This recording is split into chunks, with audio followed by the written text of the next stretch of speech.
প্রিয় শিক্ষার্থী বন্ধুরা, আসসালামু আলাইকুম। আশা করি আল্লাহর রহমতে আপনারা সকলে ভালো আছেন। তো ইতিমধ্যে আপনারা দেখতে পারছেন 2500 কলেজে শিক্ষাবৃত্তি দিবে, অর্থাৎ জুন থেকে চালু হচ্ছে শহীদ আবু সাইদ মুগ্ধ ট্রাস্টে শিক্ষাবৃত্তি। তো এই শিক্ষাবৃত্তিতে কারা বৃত্তি পাবে, কত টাকা দিবে এবং কিভাবে আবেদন করতে হবে, এ টু জেড বিষয় আজকের এই ভিডিওটিতে তুলে ধরা হবে।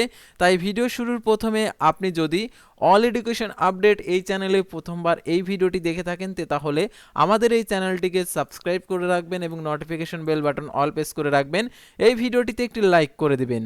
তো এখন আমি আপনাদেরকে দেখিয়ে দিচ্ছি, অর্থাৎ জুন থেকে চালু হচ্ছে যেহেতু আবু আবু সাইদ ও মুগ্ধ ট্রাস্টের শিক্ষাবৃত্তি। তো শিক্ষাবৃত্তিতে কিভাবে বৃত্তির জন্য আবেদন করতে হবে আর সবাই কি সকল শিক্ষার্থী কি আর কি বৃত্তি পাবে সেগুলো আজকের এই ভিডিওটিতে ক্লিয়ার করে দেবো। তাই ভিডিওটি অত্যন্ত গুরুত্বপূর্ণ। যারা পড়াশোনা করছো, অর্থাৎ 2500 কলেজেই দিবে আর কি এই শিক্ষাবৃত্তি। তো এখন আমি দেখিয়ে দিচ্ছি, অর্থাৎ প্রতিষ্ঠানে।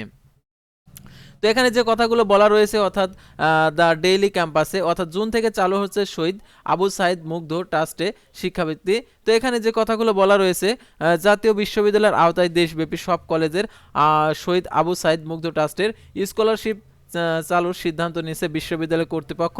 ইতিমধ্যে জাতীয় বিশ্ববিদ্যালয় সিন্ডিকেটের বিষয়টি নিয়ে এই সিদ্ধান্ত হয়েছে বলে জানা গেছে এবং পরিকল্পনা অনুযায়ী আগামী অর্থ বছরে থেকে জাতীয় বিশ্ববিদ্যালয়ের অধীনে দেশ জুড়ে প্রায় 2500 কলেজের শিক্ষার্থীরা পাবেন এই শিক্ষাবৃত্তি। সোমবার 3 ফেব্রুয়ারি জাতীয় বিশ্ববিদ্যালয়ের উপাচার্য অধ্যাপক এএসএম আমানুল্লাহ দ্য ডেইলি ক্যাম্পাসকে এই বিষয়টি আর কি নিশ্চিত করেছেন। জানা গেছে পরীক্ষার ফলাফলের ভিত্তিতে শিক্ষার্থীরা এই শিক্ষাবৃত্তি পাবেন। তবে কলেজের সংখ্যা, টাকার পরিমাণ এবং কোন কোন যোগ্যতার ভিত্তিতে এই বৃত্তি দেওয়া হবে সে বিষয়ে এখনও চূড়ান্ত হয়নি। আর চূড়ান্ত হলে অবশ্যই আমাদের এই চ্যানেলে জানতে পারবেন অল এডুকেশন আপডেট। সেহেতু আমাদের এই চ্যানেলটিকে সাবস্ক্রাইব করে রাখবেন। যেহেতু আপনি একজন শিক্ষার্থী, তো শিক্ষার্থী হয়ে থাকলে অবশ্যই আপনার জন্য এই চ্যানেলটি অত্যন্ত গুরুত্বপূর্ণ, তো এডুকেশন বিষয়ে আপডেট পাওয়ার জন্য। তো এখানে উপাচার্য অধ্যাপক এস.এম. আমানুল্লাহ বলেন, জাতীয় বিশ্ববিদ্যালয় সবসময় শিক্ষার্থীদের আর্থিক সহায়তা করে থাকে, সেই প্রক্রিয়ায় এবার নতুন করে বৃদ্ধি করা হলো। এবার আমরা আবু সাইদ মুগ্ধের নামে স্কলারশিপ চালু করার সিদ্ধান্ত নিয়েছি। বিশ্ববিদ্যালয় সিন্ডিকেটের এই সিদ্ধান্ত অনুমোদন হয়ে গেছে। তবে আর্থিক বিষয়াদি নির্ধারণের জন্য যেহেতু ফিনান্স কমিটি অনুমোদন প্রয়োজন, তাই কিছুটা বিলম্ব হচ্ছে। খুব শীঘ্রই বিষয়টি অফিসিয়ালি জানানো হবে। স্কলারশিপের ধরন সম্পর্কে উপাচার্য বলেন, জাতীয় বিশ্ববিদ্যালয়ের অধীনে থাকা প্রতিটি কলেজের শিক্ষার্থীর মধ্যে যার বেস্ট রেজাল্ট করবে তারা এই পুরস্কার যোগ্যতা অর্জন করবে। তবে প্রতিটি কলেজের কতজন করে শিক্ষাবৃত্তি পাবে সেই বিষয়টি এখনও সিদ্ধান্ত নেয়নি জাতীয় বিশ্ববিদ্যালয় প্রশাসন। তো উপাচার্য বলেন, আমরা বিষয়টি নিয়ে এখনও চূড়ান্ত সিদ্ধান্ত নিতে পারিনি। 2500 কলেজ থেকে একজন করে বৃত্তি পেলে 2500 শিক্ষার্থী পাবেন। 2জন করে হলে সেটা 5000 শিক্ষার্থী। তবে আমরা বিষয়টি নিয়ে সরকারের সাথেও ইতিমধ্যে কথা বলছি। এছাড়াও জুলাই স্মৃতি ফাউন্ডেশন আমাদের উদ্যোগে পাশে থাকবে এবং শিক্ষাবৃত্তি দেওয়ার ক্ষেত্রে আমাদের প্রধান উদ্দেশ্য থাকবে শিক্ষার মান উন্নয়ন নিশ্চিত করা এবং আগামী অর্থবছর থেকে শিক্ষাবৃত্তি চালুর পরিকল্পনা করছে জাতীয় বিশ্ববিদ্যালয় কর্তৃপক্ষ। উপাচার্য বলেন, চলতি অর্থবছরে যেহেতু ইতিমধ্যে অর্ধেক পার হয়েছে, পাশাপাশি এখনও প্রস্তুতি পুরোপুরি সম্পন্ন হয়নি, কাজে আমাদের পরিকল্পনা থাকবে আগামী জুন থেকে শিক্ষার্থীদের এই বৃত্তির আওতায় নিয়ে আসা। তবে শিক্ষাবৃত্তির অর্থ কলেজকে বহন করতে হবে না, এই অর্থ জাতীয় বিশ্ববিদ্যালয় বহন করবে। শিক্ষার্থীরা কত টাকা পাবেন সেটা এখনও নির্ধারণ হয়নি, চূড়ান্ত সবাই নিশ্চিত হওয়া যাবে।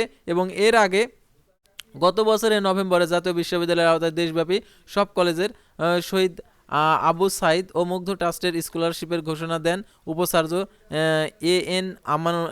এম আমানুল্লাহ। এদিকে শহীদ আবু সাইদ মীর মুগ্ধ নামে স্মৃতিফলক নির্মাণের সিদ্ধান্ত নিয়েছেন জাতীয় বিশ্ববিদ্যালয় প্রশাসন। ইতিমধ্যে বেশ কয়েকটি কলেজের সিদ্ধান্ত বাস্তবায়নের কথা জানিয়েছেন উপাচার্য। দ্য ডেইলি ক্যাম্পাসকে তিনি বলেন, শহীদ আবু সাইদ মীর মুগ্ধের নামে আমরা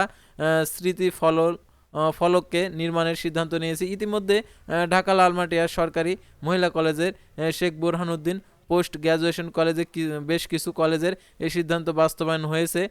স্বৈরাচার হাসিনা তাড়ানোর জন্য প্রতিটি জেলায় সব স্থানে শিক্ষার্থীরা প্রাণ দিয়েছেন। সেখানে এই শিক্ষার্থীর নামে কলেজের ভিন্ন ভবন কিংবা স্থাপনার নাম পরিবর্তন করে তাদের স্মরণ রাখা হবে।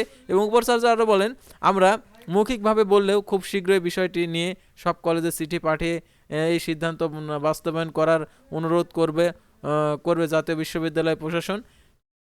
এলাকার অনুযায়ী যেখানে ছাত্র প্রাণ দিয়েছেন সেই এলাকার ওই কলেজের ভিন্ন স্থাপনার নাম পরিবর্তন করে তাদের স্মরণে রাখা হবে। আমরা চাই সারা দেশের সব কলেজের শহীদের নামে এভাবে ভবন স্থাপন নামকরণ করা হোক। সাথে জুলাইয়ের বিপ্লব শহীদরা চিরদিন আমাদের মাঝে স্মরণীয় হয়ে থাকুক। তো এখানে আরও আরও কথাগুলো আর কি তারা বলছে, অর্থাৎ সেই বিষয়গুলো দ্য ডেইলি স্টার ক্যাম্পাস আরও যে আপডেটগুলো আসবে সেগুলো জানিয়ে দেবে।